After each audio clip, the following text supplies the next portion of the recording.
Hello, welcome again to another episode on Chrys-O. It has been quite a very long time. In any case, I'm happy to be back. I'm happy to see all of you, and I am grateful that you are keeping tabs.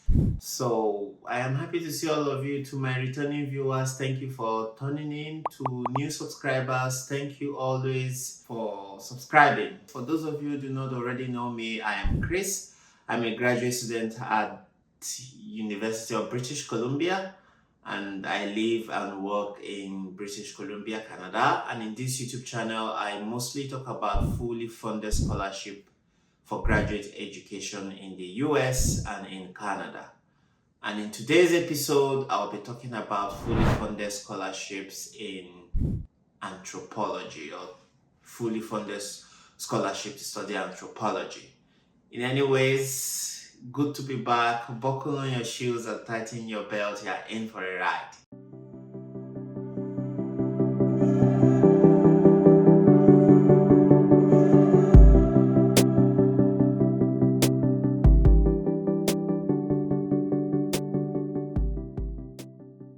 Okay, my friends, in today's episode, I'm going to be looking at fully funded MA programs, MA and PhD programs in anthropology.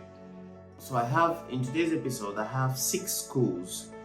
These 6 schools are schools that do offer fully funded programs for their graduate studies in anthropology. And these are the reasons I chose these programs. There are many programs, right? But I am looking to choose these 6 programs. I am narrowing them down to programs that would not require you to write GRE, and programs that has complicated and too much application requirements. So these programs will not require you to write GRE. At least 3 of these programs can waive application fee if you ask. And thirdly, the programs has both MA and PhD programs. Programs that do not have MA programs, those programs you can apply to their PhD directly from your undergrad. So what else? You don't need to write English standardized tests like TOEFL and IELTS to apply to these programs. So these are my reasons for choosing these programs. So if I'm applying for PhD or master's program in anthropology and you stumble upon my video, you should be rest assured that I chose programs that are so easy. At least their application process is not that daunting and stressful, unnecessarily stressful. So without further ado, let's get down to these 6 schools that I have selected today. So my friends, the first school on our list today is University of Western Ontario. This school is in Ontario in Canada, and they offer fully funded programs in anthropology. So, and let's go through their website to see what funding they have. Now, international students, this is what they are saying about international students. We are also able to accept a small number of funded international students in the MA and PhD programs. International PhD students pay the same tuition rates as domestic students, so are funded accordingly. Funding levels for international MA students take into account the higher tuition fees charged to international students. So what they are saying here is that since domestic and international PhD students pay the same, they are funded accordingly. So 26,800 would cover your tuition and then allow you for some stipend, right? Then, but for MA international students, the school fees as an international student is higher. But they are saying that whatever funding they are going to give their international MA students will take into consideration that higher fee international MA students pay. Yes, so you could scroll down to see whatever it is, the other things they have, the other funding they have. Now, what do you need to apply to this program? Application requirements. So you're going to submit a writing sample. This is sample of work, 1 or 2 page samples of your previous written work, totaling 15 to 20 pages. Your best writing sample, all those 10 papers you've written, or publishable papers. Some of you might have published papers, so you can as well use it. You must submit a 2 pages worth of statement of academic intent. That is statement of purpose. Then you submit your transcript.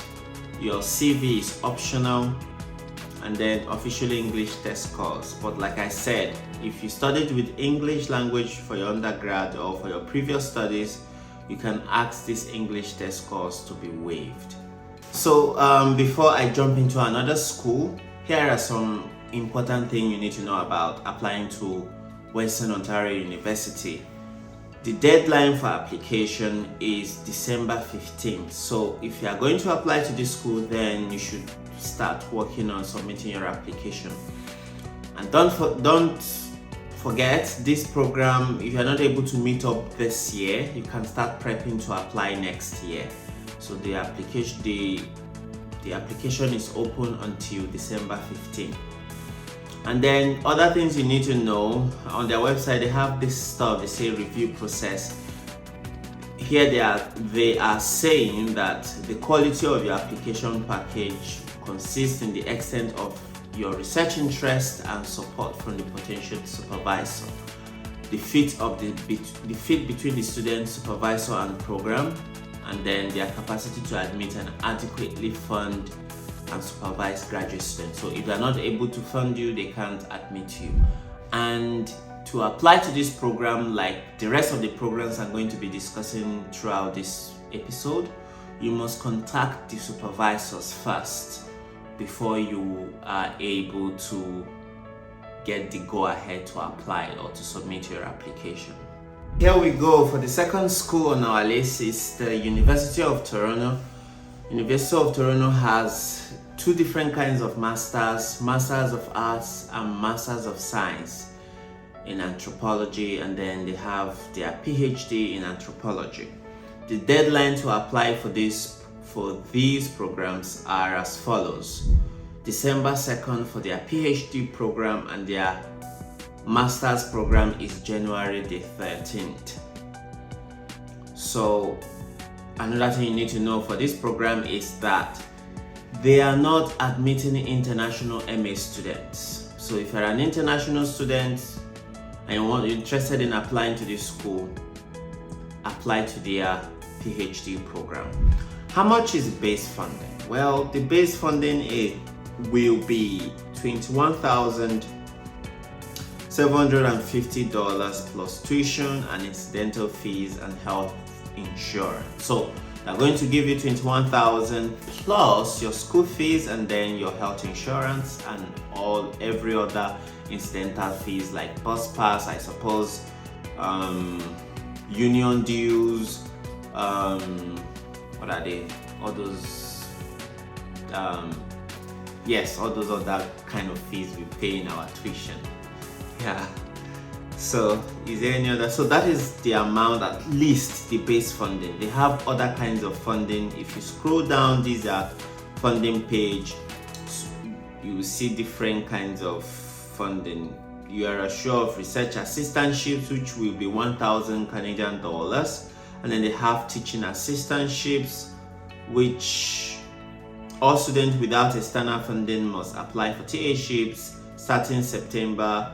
A maximum value of TA work per academic year will count toward each student's base funding.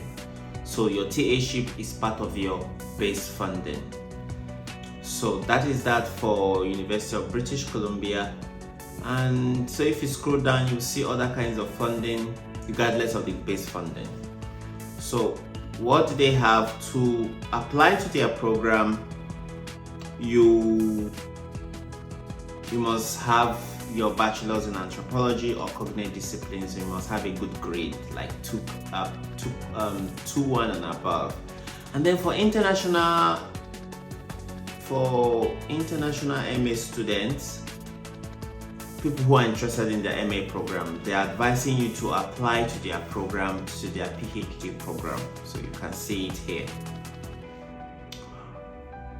The Masters of Arts and Masters of Science programs in anthropology are restricted to domestic students.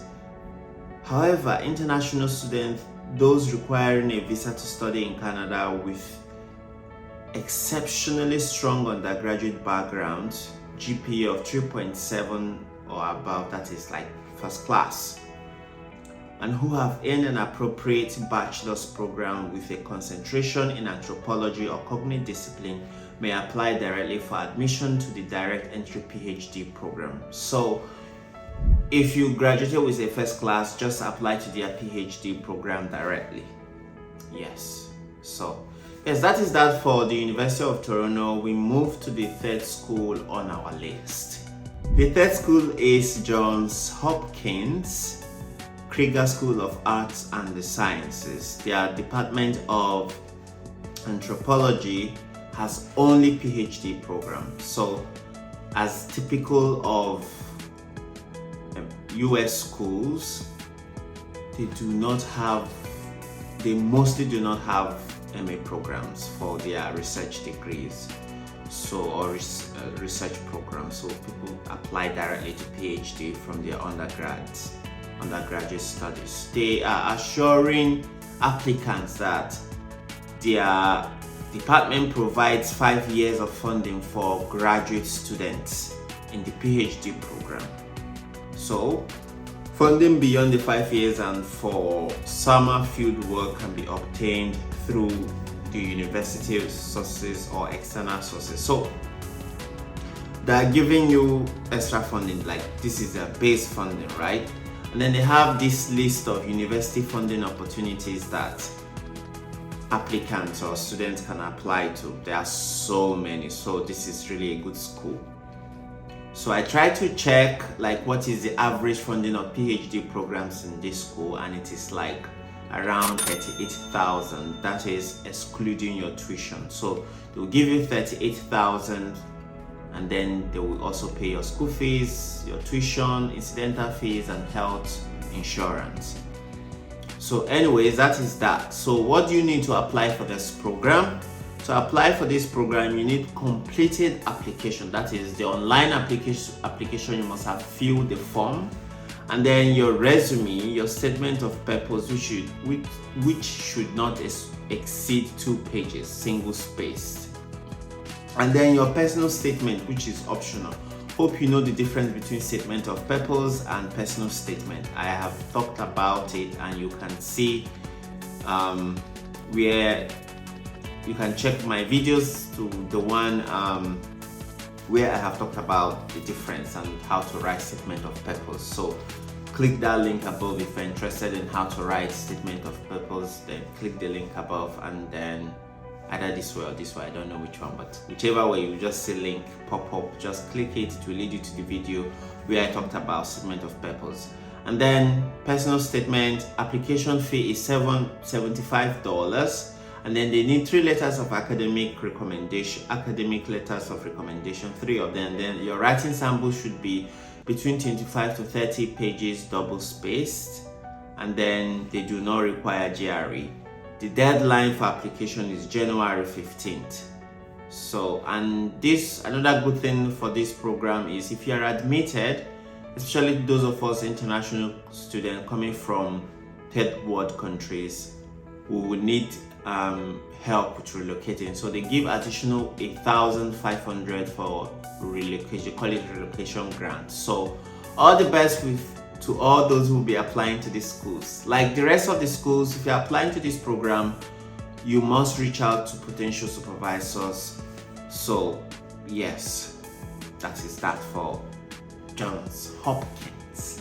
So the third school, is it third? The fourth school on our list is York University in Canada. Their program is mostly centered around social anthropology. International MA students, they give you fellowship of $32,093, and then faculty enhanced funding 8,770, a total of $40,863 for 5 terms. And they also give you health insurance. Yes, so health insurance and every other benefits. Yes, you can find other information on their page. So for their PhD program, they give international PhD student $38,668. International PhD student, which will be annually for 5 years. So to apply to this program, you need a writing sample, you need a reference letters from 2 professors, you need statement of interest, you need a resume, you need transcript. So that is that for this school. That is what they need, and that is what you should be looking out for should you decide to apply to this program. Okay, we are down to the 5th school on our list, the penultimate school on today's episode.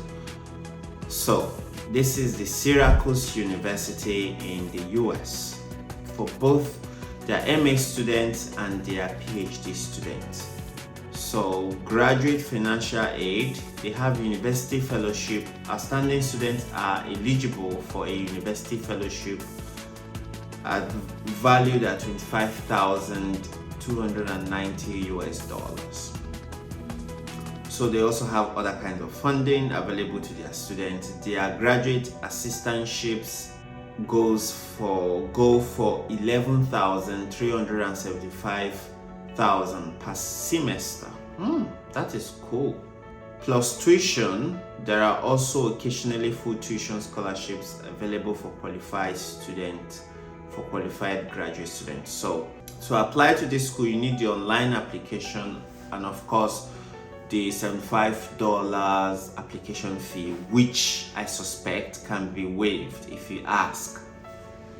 Then they have unofficial, of course, your transcript, 3 letters of recommendation, resume, personal statement. Here, this school, GRE scores is recommended but not required. So if you're interested in cultural anthropology, then this school might be good for you. Yeah. Okay, we are almost done. So the 6th school on today's list is the George Washington University. They have both an MA and a PhD in anthropology. They have MA and MSc. So hope you know the difference, those applying. Anyways, for their funding, admissions and funding here, they are saying all students admitted into the program receive a fellowship that provides tuition, a stipend, and a teaching assistant salary. So this is the most I could see about funding for this program. I did not see other information as to how much in particular is the funding. Anyways, to apply for this school, this is what you need. The GRE test is optional. It is, not even optional, it is not recommended, not at all. It is not recommended. The deadline is December 15th of every year.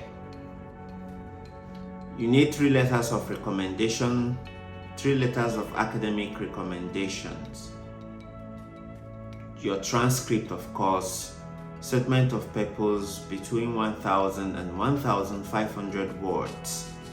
Anyways, that is that for this institution, and that is the last school on our list today. Yay! We're done. The last section of this video is to give you provide some additional context and tips.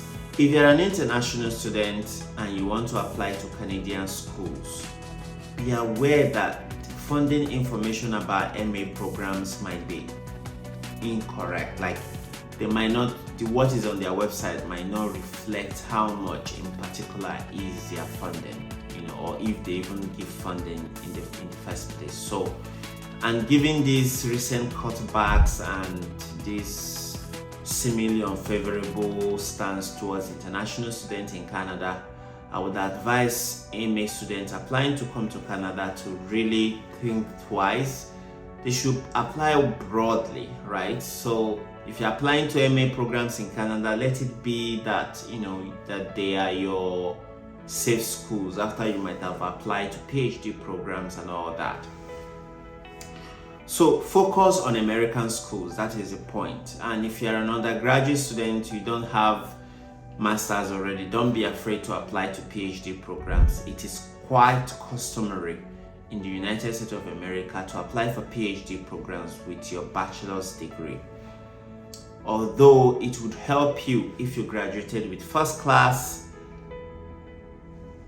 it would help. Yes, so if you know you did not graduate with good grades, and I would advise you to apply for masters either in your country or the masters I have talked about. But ask the schools if they have funding. When I was applying for PhD programs, sometimes on their programs they would say we have funding, but then for generally they have funding. But if you mail the department, you realize they don't have funding for international students. So beware, especially for Canada, for Canadian institutions. And then if you have publications and research experience, it will really help you make your case. And then if you are looking for how to ask for application fee waiver, I've already made video on that. So the link will pop up, or you go through my video list, you will find the one on how to ask for application fee waiver. And then if you also looking for how to write statement of purpose, you would also see you see one of my videos on that as well. So I don't think there's anything I have not covered. Don't forget, if you're applying to this school, you need to mail the professor, secure a supervisor first. And I think I have made video on how to secure a supervisor. They call it how to write cold emails. Cold email potential supervisors in each of these institutions, asking for them to, if they are willing to supervise you, that this and this is your areas of research interest, and that it does align with what they are doing. So don't forget, you have to do your research, see the persons you want to work with in each and every one of these institutions. Yes, and then mail them asking them if they can supervise you. So I have made video on how to do that. On the title of the video, I think, is how to write a cold email.